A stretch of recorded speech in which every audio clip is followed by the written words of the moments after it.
On continue notre petite étude sur le Saint-Esprit. On a vu quelques idées comme quoi que le Saint-Esprit, il a toujours été là, même si on n'entendait pas beaucoup parler.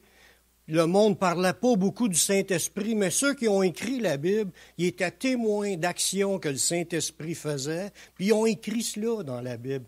Puis la Bible est comme un recueil des actions du Saint-Esprit. Quand on dit les actes des apôtres, c'est les actes du Saint-Esprit, oui, mais les actes du Saint-Esprit sont là bien avant les actes des apôtres. Ils sont là depuis le début de la création. Le Saint-Esprit agit sur la planète pour tout mettre en place, pour prophétiser à travers les prophètes de Dieu, pour aussi les gens qui marchaient avec Dieu, marchaient avec le Saint-Esprit dans ses dons et les choses que le Saint-Esprit voulait faire en eux. C'était pas répandu comme autant après la Pentecôte, mais il était là quand même, il a toujours été là parce qu'il est éternel, lui-ci. Quand on parle du Saint-Esprit, on parle aussi de Jésus puis de Dieu le Père. Les trois sont qu'un. Tu peux pas dire qu'un n'était pas là puis que les autres étaient là. Ils ont toujours été tous là, tous ensemble. Amen. Mais là, à partir de la Pentecôte, c'est quelque chose de spécial que Dieu voulait faire. Une immense cueillette. Une cueillette d'âmes. Une récolte. La première moisson a commencé à la Pentecôte. 3000 sont convertis. Le Saint-Esprit était répandu, des gens qui ont été sauvés. Ça, c'était la récolte du début de la saison. On est encore dans le temps des récoltes, puisqu'on a été saisis par le Saint-Esprit, nous autres aussi. Puis il y a encore des âmes qui sont sauvées jusqu'à temps que Jésus revienne. Après ça, la porte va être fermée. Mais d'ici à ce temps-là, le Seigneur sauve des âmes, le Saint-Esprit est répandu et le Saint-Esprit continue d'agir dans ce monde. Il y en a qui sont témoins de ces choses, du Saint-Esprit qui est reçu, puis que les vies changent, puis les vies sont transformées à cause de sa présence. Aujourd'hui, on va regarder l'aspect que le Saint-Esprit veut agir dans la vie puis la croissance de l'Église. On va voir comment est-ce que le Saint-Esprit trouve ça précieux, l'Église, premièrement, parce que le Saint-Esprit, c'est Dieu. C'était dans le plan de Dieu qu'il y a eu l'Église sur la planète. Son Église universelle, je ne parle pas juste l'Église de Beauharnois. L'Église à travers la planète, à travers les temps, tous les membres de Christ, tous ceux qui sont nés de nouveau, sont membres de l'Église du Seigneur Jésus-Christ. Ils forment le royaume de Dieu. Mais quand on constate tout ce qui se passe présentement, là, les choses, les phénomènes graves que je trouve très graves qui se passent, comme des tremblements de terre fréquents, des gros tremblements de terre, des tsunamis, des réchauffements de la planète, des changements climatiques, la fonte des glaciers, la crue des eaux, puis on n'a pas fini d'en voir parce que la Bible elle a annoncé des choses prophétiquement jusqu'à temps que Jésus revienne, puis on a annoncé des choses aussi pour après, mais des choses qui vont arriver avant qui ne seront pas drôles, qui sont en train de se mettre en place. Puisque une des choses que Jésus a parlé, c'est l'apostasie. L'apostasie, c'est l'abandon de la foi. L'apostasie, le mot apostasie, là, ça vient du mot divorce. Des gens qui vont divorcer de Dieu, qui vont abandonner la foi qui sauve pour s'attacher à des esprits séducteurs, des doctrines de démons.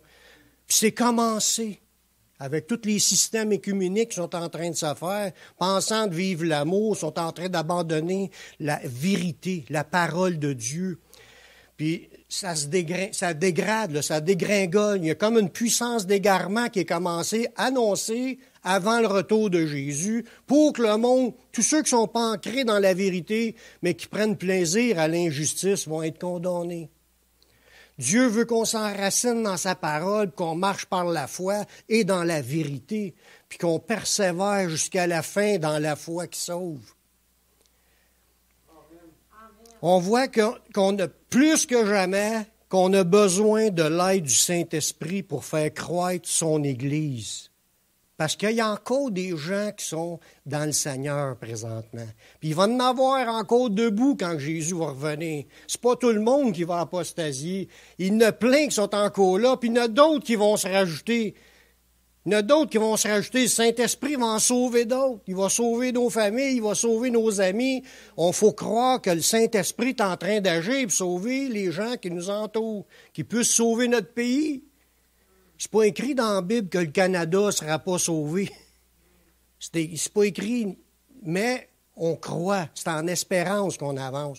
On croit, puis on confesse que Dieu est capable de le faire, puis on le demande au Seigneur qui sauve les gens. On a besoin du Saint-Esprit plus que jamais. Si les premiers apôtres qui ont vécu leur épreuve avaient le Saint-Esprit pour les aider dans leur marche, mais l'Église aujourd'hui a encore besoin du Saint-Esprit qui nous édifie, nous fortifie, qui bâtisse notre foi, qui nous équipe et qui nous utilise pour porter du fruit pour la gloire de Dieu. Lorsqu'on parle de bâtir l'Église, lorsqu'on parle de l'Église, on ne parle pas de la bâtisse. Parce que dans le français, le mot Église, c'est la bâtisse. Mais dans la Bible, le mot Église, c'est premièrement le groupement des croyants, les gens, les personnes. Il bâtit son Église, ça veut dire qu'il rajoute des personnes, puis il construit les personnes. Jésus, quand il sauve une personne, il ne fait pas juste la sauver. Il veut bâtir son Église. Fait qu'il bâtit la personne pour qu'elle soit une pierre, une belle pierre bien ajustée qui fit dans son trou pour être dans le mur comme qu'il faut, pour être ensemble un solide assemblage qui fait qu'on est l'édifice de Dieu, la maison de Dieu. C'est ça l'Église, les membres. On parle de l'ensemble des croyants nés de nouveau pour lesquels le Seigneur Jésus-Christ est mort. L'ensemble des gens nés de nouveau. C'est pas l'ensemble des gens qui sont assis dans une église. C'est les gens qui ont reçu le Seigneur dans leur vie, puis qui l'expérimentent. Ils marchent avec le Saint-Esprit, puis le Saint-Esprit est en eux, puis le Saint-Esprit leur parle. Puis le Saint-Esprit, il les guide dans plusieurs aspects, là. Mais on le sait qu'il est là, il agit. Puis on lui demande des choses, puis il nous répond, puis il y a une interaction qui se passe. Des fois, on est rempli du Saint-Esprit. On sent sa paix, sa joie. Il y a des affaires surnaturelles qui se produisent, sans compter les fois qu'on peut prier pour qu'une personne est guérie, ou délivrée, ou changée. On prie pour que les caractères changent.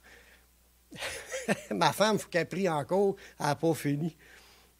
pour que mon caractère change.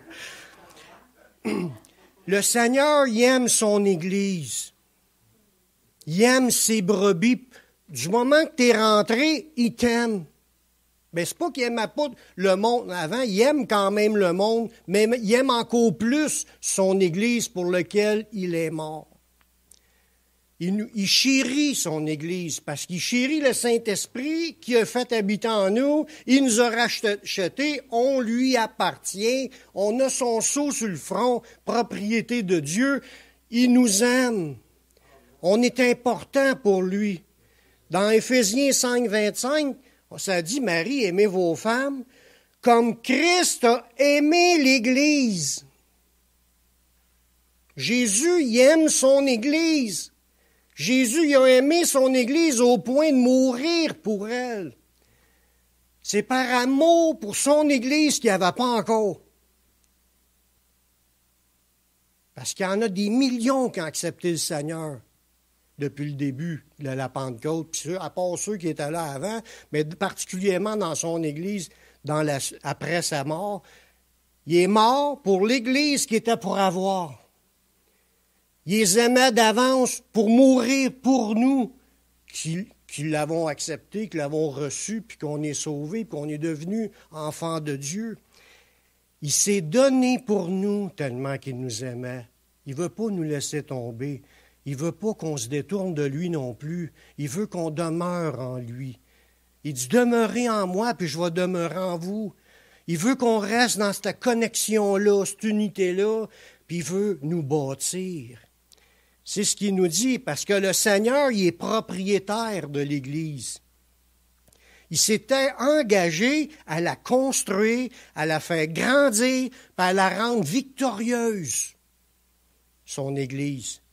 Dans Matthieu 16, 18, il dit, « Moi, je te dis que tu es Pierre, et sur cette pierre, la révélation qui venait de dire que Jésus-Christ est le Fils de Dieu, sur cette pierre, je bâtirai mon Église.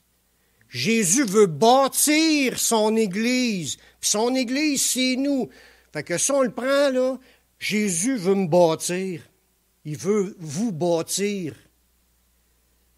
Il veut bâtir son Église au point que les portes du séjour des morts ne prévaudront point contre elle. Ça veut dire que le séjour des morts n'aura pas le dessus. C'est pas le séjour des morts qui va avoir notre âme. On s'en va dans le sein d'Abraham, puis après ça, c'est la résurrection. Pour faire partie des gens sauvés. Quand Jésus il veut bâtir son Église, son croix qu'il veut nous bâtir, on fait partie de la gang, ben il veut nous rendre vainqueurs. Il veut qu'on se rende jusqu'à la fin, puis il veut le faire, puis il va le faire. Amen. On veut-tu? Si on veut, on est dans bonne entente avec lui. C'est de même qu'il veut. Il veut qu'on avance avec lui. Il veut qu'on marche, qu'on y tienne la main, qu'on ne le laisse pas, qu'on s'accroche après lui. Pareil comme un enfant qui s'accroche après ses pieds. Là, tu le traînes. Mais il veut nous traîner. Il a choisi cela. C'est son plan. Il veut bâtir son Église. Mais il veut plus que juste nous traîner. Il veut nous entraîner pour qu'on puisse porter du fruit à la gloire de son Père. C'est ça, bâtir aussi. Pas juste nous sauver. Il veut qu'on devienne des hommes et des femmes de Dieu à sa stature. Jésus a le titre donné par Dieu son Père comme chef suprême de l'Église. Jésus a ça. L'Église, c'est son corps à Jésus. Fait que le Saint-Esprit, quand on est né de nouveau, on est greffé au corps. Le Saint-Esprit en nous fait que je suis greffé au corps. Je suis moi-même un des membres du corps. Je ne suis pas le corps à moi tout seul, je suis un des membres, puis vous êtes chacun de vous des membres du corps, puis il n'y a qu'un seul corps, le corps de Jésus, c'est l'Église entière. Jésus est aussi appelé dans la Bible, dans ce verset-là que je vais vous lire, il est la plénitude de celui qui remplit tout en tous. Ça veut dire que Jésus, c'est aussi le Saint-Esprit qui nous remplit tous. C'est ce qu'on voit dans ce passage-là, dans Éphésiens chapitre 1, versets 22 et 23. Ça dit que le Père a tout mis sous ses pieds, aux pieds de Jésus. Fait que Jésus, là, c'est le top, c'est le nom qui est au-dessus de tout nom qui peut se prononcer dans les cieux ou sur la terre.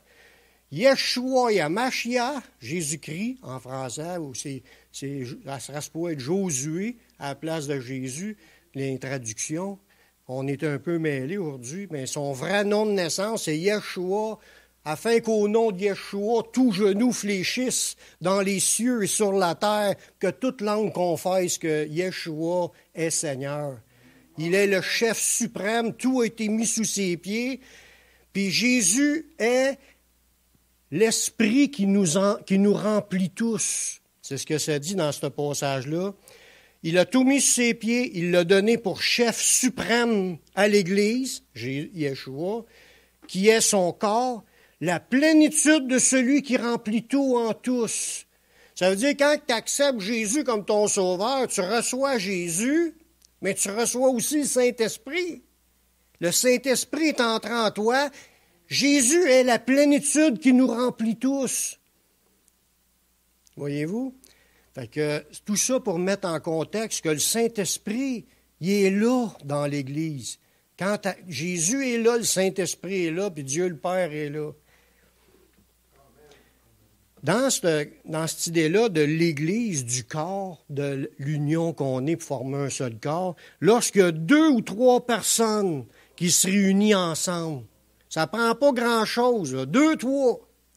C'est considéré une Église. Puis Dieu le Père, Jésus, par le Saint-Esprit, il est présent.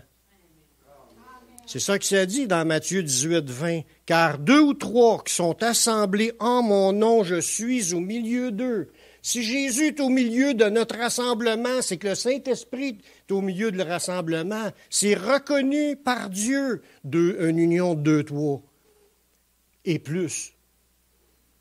Parce qu'il y a des églises qui ont bien plus que 2, 3. Fait que là, on est en train de voir comment est-ce que l'Église est importante pour Dieu, puisque Dieu, le Père, Jésus, le Saint-Esprit, les trois, ils sont au milieu de son Église, puis il veut en prendre soin. Il est là, il nous aime, il aimait tellement son Église qu'il est mort pour nous. Il nous aime, puis il est au milieu de nous, puis il ne nous lâche pas. Il ne veut pas nous lâcher, il veut nous édifier pour nous bâtir. Oui, on fait des erreurs, mais on demande pardon. On continue à confesser que le sang de Jésus nous purifie. Tu es toujours purifié quand tu le confesses, ton péché. Il faut croire à cela. Ça fait partie de l'Évangile. Si tu ne le confesses pas puis tu ne veux pas le lâcher, là, il y a un autre problème. Là, ça peut créer, comme la rébellion crée dans nous, une distance entre Dieu et nous. Il dit, ce sont vos crimes qui mettent une séparation entre Dieu et vous. Dieu n'en veut pas de séparation, mais il faut confesser nos péchés puis les abandonner. Si Dieu nous montre quelque chose, il faut se lancer dans l'obéissance, dire oui Seigneur, on demande pardon, puis on avance avec ça. Puis, il ne tient pas compte de cela dans ce temps-là, quand c'est pardonné. Mais la croissance des croyants, parce que là, il veut bâtir son Église. Là. Pour être bâti, il faut qu'il y ait une croissance à quelque part. Quand tu bâtis une maison, là, plus qu'elle est en croissance, la maison, plus tu vois. Surtout si c'est un building, plus qu'il est en croissance, plus tu le vois. Tu commences par voir juste le frame, puis après ça, tu vois les murs, puis tu vois toutes les vitres, puis tu vois les portes, puis tu vois la finition. Puis là, c'est beau quand c'est fini de grandir. L'Église est en croissance, je suis en croissance, vous êtes en croissance dans l'Église par le Saint-Esprit. La croissance des croyants, c'est en connaissance, dans les révélations de Dieu, connaître la pensée de Dieu, connaître le plan de Dieu, connaître la volonté de Dieu, connaître le plan de Dieu pour ma vie, connaître Dieu lui-même, c'est sûr, connaître Dieu, mais connaître ce qu'il nous demande de faire. Tu grandis en connaissance, tu grandis en foi, tu grandis en espérance, parce que là, il te montre des promesses, puis tu t'accroches aux promesses. Tu grandis en espérance, tu grandis en zèle pour le service. Tu veux servir le Seigneur de plus en plus, puis tu grandis en sainteté, parce que là, il te sanctifie, il te montre des choses, tu confesses des affaires, ta vie est transformée de plus en plus pour devenir comme Jésus. Puis l'Église croît aussi en nombre. Il y a d'autres brebis qui se rajoutent. Souvent, quand on parle que l'Église s'accroît, on pense tout de suite, il y a plus de monde. Mais il n'y a pas juste l'histoire de plus de monde qui fait qu'une Église est en croissance. C'est d'être plus en plus comme Jésus veut qu'on soit. Ça, c'est de la croissance aussi. Dans Actes 9, 31, ça nous dit que l'Église était en paix dans toute la Judée, la Galilée et la Samarie, s'édifiant. Ça veut dire que l'Église s'édifiait. Ça veut dire que l'Église s'accroissait, agrandissait, était de plus en plus édifiant. C'est le mot édifice. Un édifice, c'est comme si c'est une construction. Il bâtira son Église, c'est qu'il est en train de l'édifier, s'édifiant et marchant dans la crainte du Seigneur, et elle s'accroissait par l'assistance du Saint-Esprit. Voyez-vous, si une Église grandit dans les choses que j'ai nommées, que ce soit en connaissance, en révélation, en foi, en espérance, en zèle pour le service, en sainteté ou en nombre de personnes, c'est une croissance donnée par le Saint-Esprit. Le Saint-Esprit est à l'œuvre. Jésus dit, je bâtirai mon Église, puis c'est le Saint-Esprit qui est à l'œuvre pour bâtir l'Église. Quand le Saint-Esprit est en train d'agir, c'est Jésus qui est en train d'agir. Amen. Comme j'ai dit tantôt, l'Église est aussi appelée un royaume. C'est vrai, ça. On est le royaume de Dieu. L'Église, c'est le royaume de Dieu. Quand Jésus a dit à Nicodème, si tu ne nais d'eau et d'esprit, si tu n'es pas de nouveau, tu ne peux pas voir le royaume, ni entrer dans le royaume. Quel est le royaume dans lequel on peut entrer? C'est l'Église. Fait que les gens qui acceptaient Jésus puis qui étaient nés de nouveau, ils rentraient dans l'Église. Fait que tu peux avoir un regroupement de personnes, être assis là, puis pas être un membre du royaume. Même si tu es assis dans la bâtisse. Ceux qui sont vraiment appelés membres du royaume, c'est ceux qui sont nés de nouveau. Et là, ils Ils sont l'Église. Ils ne sont pas entrés dans l'Église. Ils font partie de l'Église. Dans Luc 17, 20 et 21, il y a quelqu'un qui demandait, les pharisiens demandèrent à Jésus, « Quand viendra le royaume de Dieu? » Il leur répondit, « Le royaume de Dieu ne vient pas de manière à frapper le regard. » Fait que Jésus, attendez-vous pas que là, il vous apparaisse, là, ici, là. On ne dira pas, il est ici ou il est là. Le royaume de Dieu est au milieu de vous. Fait que là, il devait regarder, lui qui était juif, il dit, ça veut dire que le royaume de Dieu est autour de moi. Ça veut dire qu'il y a autour de moi des gens qui font partie du royaume de Dieu. Des gens sauvés, des gens nés de nouveau, des gens qui marchent avec le Saint-Esprit. C'est ça, le royaume de Dieu. Ça ne veut pas dire qu'il ne viendra jamais. Parce que quand Jésus va revenir, tout œil le verra, puis c'est tous ses saints avec lui, c'est le royaume de Dieu qui s'en vient pour les jugements sur la terre, puis installer son règne de dès 1000 ans. Mais en attendant, le royaume de Dieu est déjà là, mais on ne le voit pas d'une manière visible. C'est chacun des gens qui sont nés de nouveau, agis par le Saint-Esprit, bien sûr. On a reçu le Saint-Esprit, on fait partie de son Église, c'est le royaume qui est là au milieu de vous. Puis le royaume de Dieu, il est gouverné, il est conduit, puis il est béni par le Saint-Esprit. Dans Romains 14, 17, ça dit, « Car le royaume de Dieu, sur la terre, c'est pas le manger et le boire, mais la justice, la paix et la joie par le Saint-Esprit. » Fait que, il aurait pu écrire l'Église, c'est pas le manger et le boire. Ça aurait été la même idée. Les gens sauvés sur la terre, c'est pas des gens qui pensent à manger et à boire, c'est des gens qui pensent à marcher dans la justice, dans la paix, puis dans la joie par le Saint-Esprit. C'est ça l'Église, c'est ça le royaume. Puis c'est par le Saint-Esprit qu'on est dans le royaume, puis qu'on vit la vie du royaume. Cette paix-là, puis cette joie-là a été promise par Jésus lui-même. Il dit, je vous laisse ma paix, je vous donne ma paix. Fait que quand tu es né de nouveau, 2000 ans plus tard, ça c'est nous, on goûte sa paix, puis on vit sa paix, puis on vit sa joie. On est rempli de joie quand on loue le Seigneur. Par le Saint-Esprit, on fait partie du même royaume de là 2000 ans. Il est encore là. Il n'a pas encore quitté ce monde. Depuis le début de sa création, l'Église a reçu ses ordres du Saint-Esprit par la bouche de Jésus.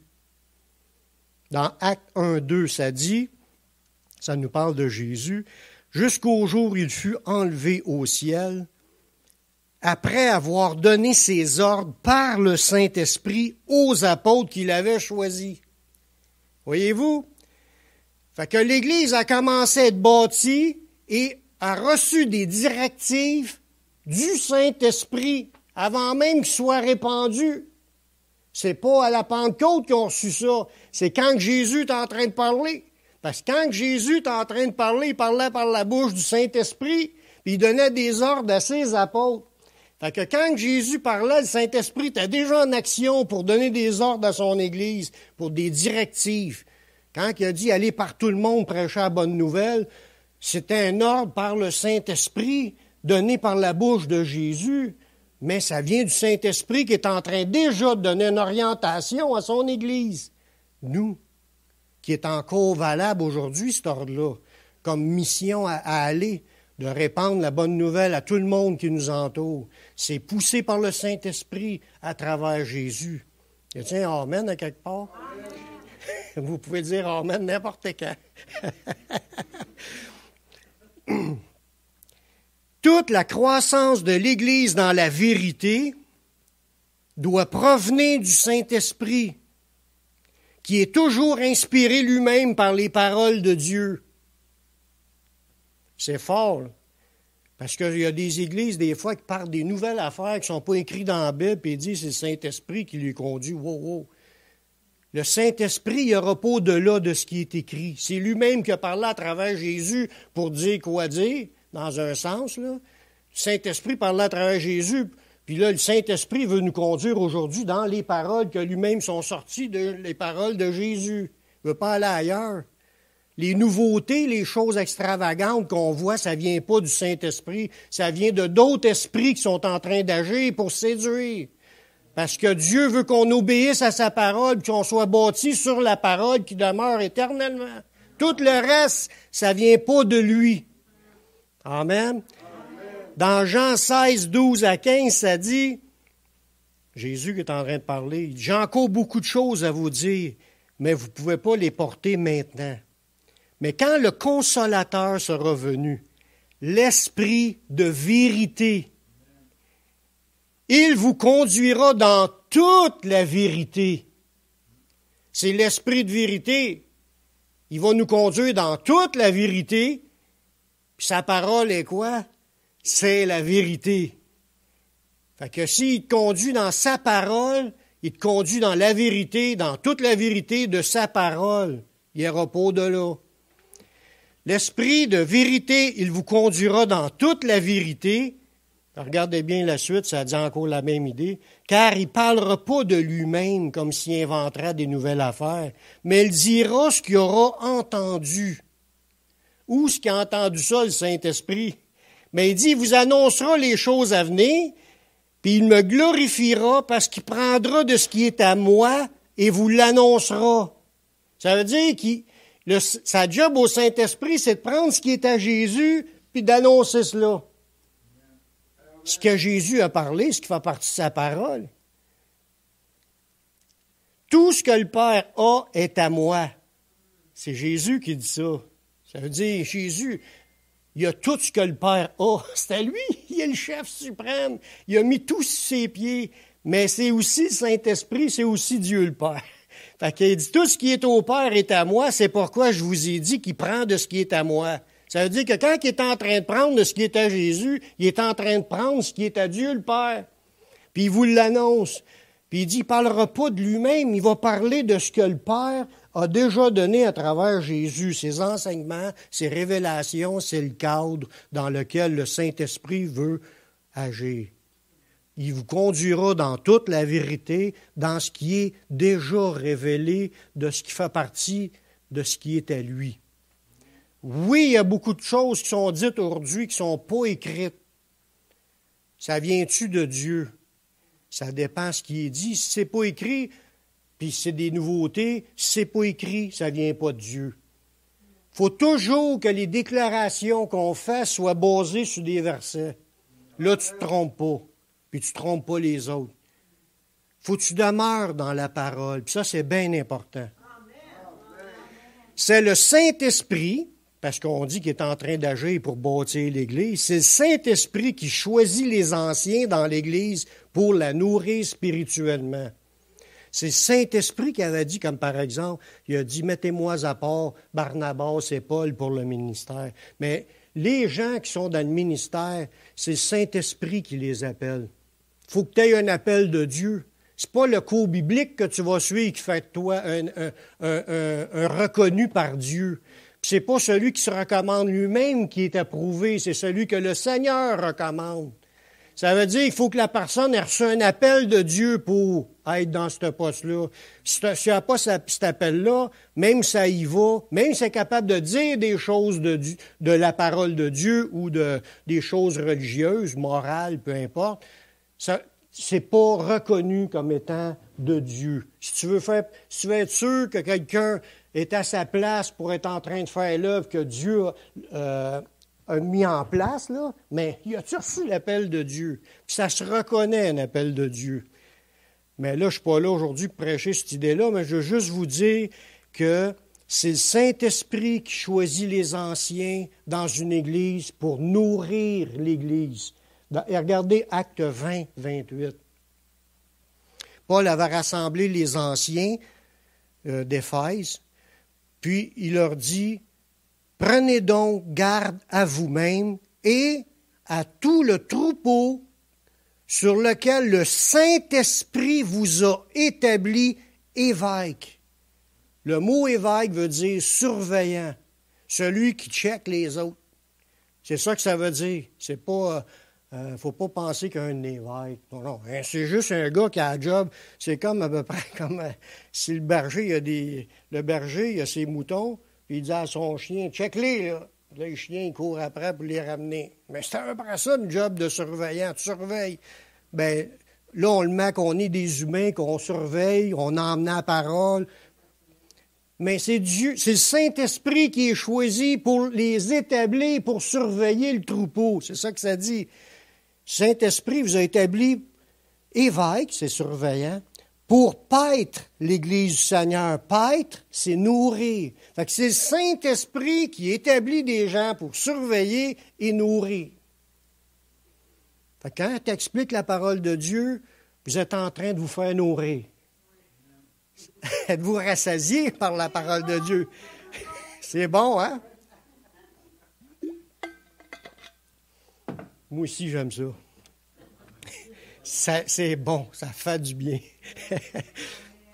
Le Saint-Esprit utilise aussi les ministères pour perfectionner, pas juste les nourrir, mais pour les perfectionner. On a dit tantôt que le Seigneur veut bâtir son Église. Mais bâtir, c'est perfectionner aussi. Dans tous les domaines, mais bâtir, c'est rendre parfait. Perfectionner, c'est rendre parfait. Fait que le Saint-Esprit utilise les ministères. C'est lui qui les a donnés, les ministères. Ça vient de lui, ça vient pas de l'homme, à moins que ce soit quelqu'un qui n'a pas reçu de l'appel de Dieu, puis il n'a pas le don, puis il est là, puis il fait un job pour l'argent, la paye que ça donne. Ça, la Bible appelle ça un mercenaire. C'est pas un appelé qui nourrit. Il est là pour la paye. Mais regardez bien dans Éphésiens 4, les versets 11 et 12. En parlant de Jésus et le Saint-Esprit, il a donné, c'est le Saint-Esprit qui l'a donné, c'est Jésus qui a donné. Il a donné les uns comme apôtres, les autres comme prophètes, les autres comme évangélistes, les autres comme pasteurs et docteurs, pour le perfectionnement des saints. Pour que tous les saints, y compris celui qui t'arrête de prêcher, deviennent parfaits. On est en train de viser un perfectionnement. On est en train de viser la perfection dans notre conduite, dans notre manière d'être. Être parfaitement à l'unisson avec la pensée de Dieu. On marche selon la volonté de Dieu, on aime Dieu, puis on sert Dieu comme Dieu voulait qu'on le soit, puis qu'on marche dans la sainteté comme Dieu voulait qu'on soit saint. Il dit, soyez parfaits comme votre Père céleste est parfait. Vous serez saints car je suis saint. C'est tous d'autres versets qui veulent dire toute la même affaire. On est en train de se perfectionner pour devenir comme Jésus, à la stature de Christ. C'est ça que ça dit dans la suite du verset. C'est pour le perfectionnement des saints en vue de l'œuvre du ministère puis l'édification du corps. Fait que l'Église, le corps, s'accroît, s'édifie par les ministères qui prêchent. C'est Dieu qui a choisi ça, puis il fallait qu'il donne des dons à quelqu'un pour s'en occuper, pour être surveillant, puis nourrir. Fait que c'est important d'être greffé au corps. Ça, c'est ça qui est le point qu'on en vient.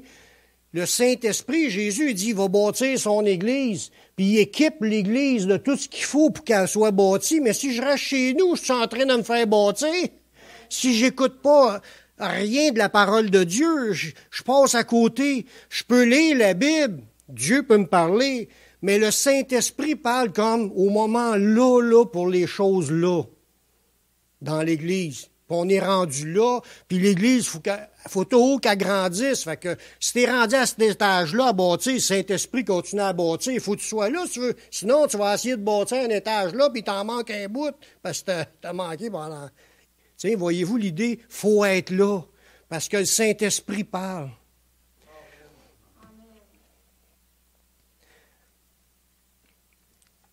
Lors des temps de louange qu'on a, là, c'est pas juste chanter pour chanter, là. On est en train de louer puis d'adorer Dieu.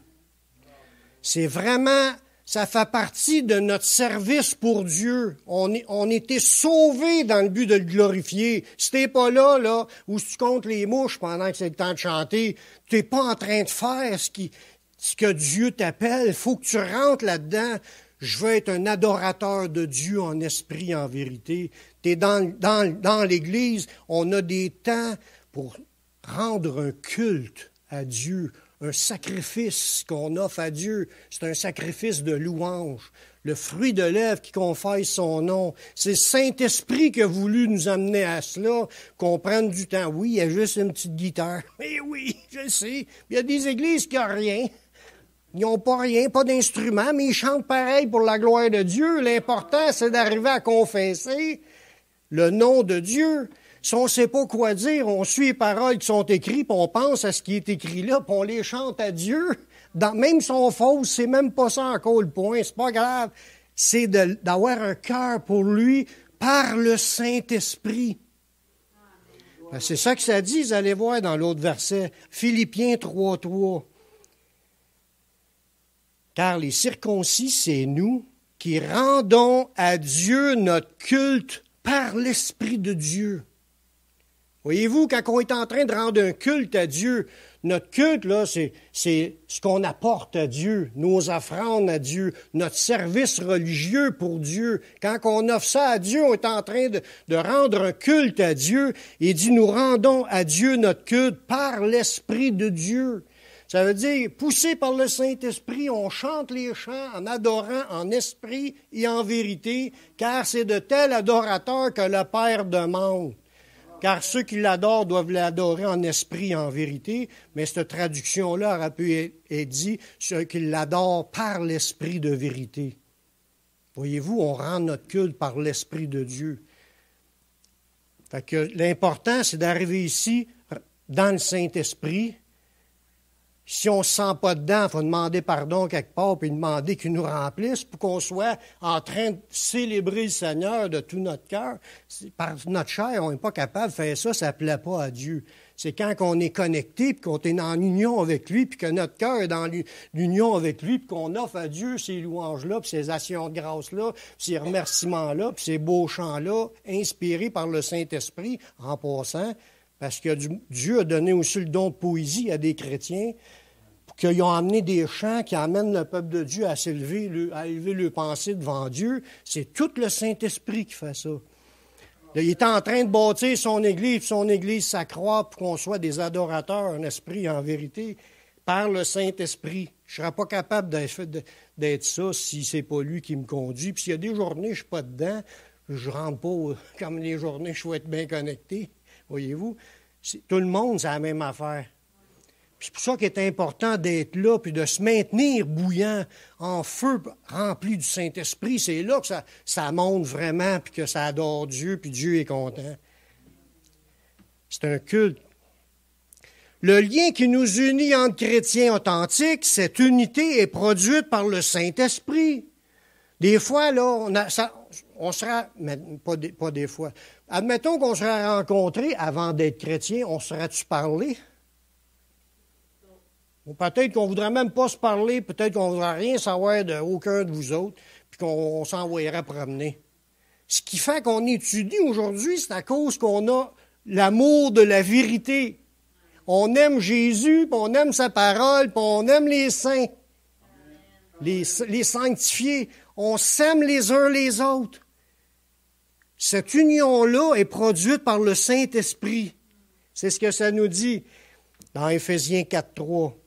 Vous efforçant de conserver l'unité de l'Esprit.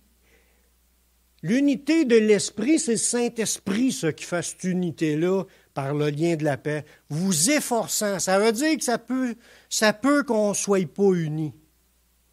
Il faut mettre un effort de marcher dans l'unité de l'Esprit. Parce que ça ne prend pas grand-chose dans notre chair si on se laisse aller le moindrement. « Oh, il m'a dit ça, blablabla, ah, excellent, moi je ne vois plus. » Mais on trouve des occasions de plus être là dans cette unité-là que l'Esprit veut nous emmener. L'Église, c'est un solide assemblage. Ensemble, on tire notre accroissement les uns des autres. C'est important qu'on fasse un effort pour rester connectés. Amen. Le seul et unique Saint-Esprit, parce qu'il y en a qui se font passer pour des Saint-Esprits, d'autres esprits, Paul le dit, il a dit ça aux Corinthiens, si vous recevez un autre esprit, vous le supportez fort bien. Même là, dans cette église-là, dans une église des premiers chrétiens, c'était déjà implanté que du monde qui emmenait d'autres Jésus, puis puis d'autres évangiles, puis d'autres esprits. C'est pas d'hier que ça a commencé, c'était de même depuis le début. Fait qu'il y a des faux esprits qui travaillent, des faux Saint-Esprits, puis il y a le vrai. Mais le seul et unique Saint-Esprit doit conduire et agir au travers de chaque croyant dans l'Église. C'est important qu'on trouve notre place. Dans 1 Corinthiens 12,4, ça nous dit, il y a diversité de dons, mais le même esprit. Quel don que moi j'ai reçu, quel don que vous avez reçu, mais il y a diversité de dons par le même esprit. Ça veut dire que le Saint-Esprit vous a donné quelque chose pour les autres. Ça peut être la même chose qu'un autre, mais ça peut être quelque chose de différent. C'est ensemble que le corps s'accroît. Il y a diversité de ministères, mais le même Seigneur, puis il y a diversité d'opérations, mais le même Dieu qui opère tout en tous. Ça veut dire qu'on a tous, il opère tout, c'est le Dieu qui opère tout dans l'Église pour la bâtir, en tous. Il aurait pu écrire à travers tous. C'est en tous, c'est qu'il agit en vous, puis qu'il va agir à travers vous pour les autres. Ça veut dire que le Saint-Esprit est à l'œuvre dans l'Église, il veut la bâtir. Autant le Saint-Esprit cherche à bâtir l'Église, mais les membres aussi doivent rechercher les outils du Saint-Esprit pour l'aider à bâtir. On voit ça dans 1 Corinthiens 14, 12.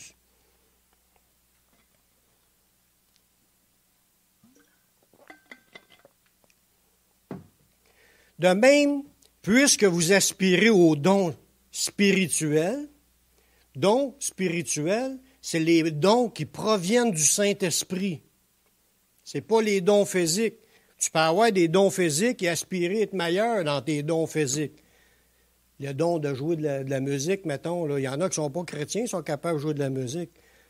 Bon, là, les dons de service, il y a des gens qui sont capables d'être serviables sans voir le Saint-Esprit. Mais là, si tu aspires aux dons spirituel, ce qui vient du monde des esprits, ça vient du Saint-Esprit, ce n'est pas un don physique. Que ce soit pour l'édification de l'Église, que vous cherchez à en posséder abondamment. Il est en train de nous dire, cherche les dons, mais cherche-les pas pour toi, cherche-les pour l'Église, pour que tout le monde dans l'Église puisse recevoir des bénédictions qui viennent du don que tu auras reçu. Il faut aspirer à vivre pour les autres. Tous les gens qui s'impliquent dans les églises, partout, je ne parle pas juste ici, partout dans le monde, la majorité ne sont pas payés, sont là par esprit de service, à mettre ses dons au service des autres. C'est ça qui est le moteur, le désir des gens à vouloir se rendre serviteurs les uns des autres, à être au service des autres, à mettre le don au service des autres, puis même à rechercher à en avoir plus pour que l'Église reçoive. C'est ça qui est Jésus veut bâtir l'Église, le Saint-Esprit veut bâtir l'Église, puis le Saint-Esprit veut donner des dons pour que l'Église reçoive puis qu'il soit bâti. Voyez-vous comment est-ce que Dieu veut agir à travers de nous pour l'Église? Elle est importante, est encore précieuse, l'Église, aujourd'hui. Le dernier verset. Demandons à Dieu, à Jésus, au Saint-Esprit, à se manifester dans nos vies pour l'édification de l'Église. Demandons-le, aspirons. Parce que les dons, là, c'est des manifestations de l'Esprit. C'est pas juste recevoir un don à part du Saint-Esprit. Si tu veux, donne-moi le don de prophétiser, mais tu veux pas être rempli du Saint-Esprit, ça marche pas, là. Parce que le don de prophétie, c'est une manifestation du Saint-Esprit. Le don des miracles, c'est pas toi.